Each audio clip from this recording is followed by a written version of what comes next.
Hi friends, this is the third day diet for the parrots. The guava and pomegranate and capsicum. These foods are very liked by the these parrots.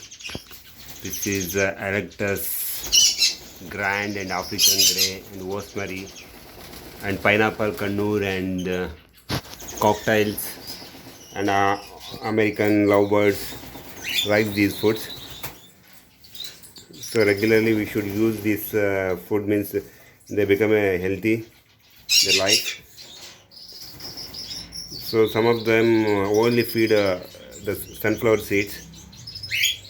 So in that it will not get any vitamins and minerals from the food. So we should change the diet regularly. So this is a third day diet for the parents I am showing.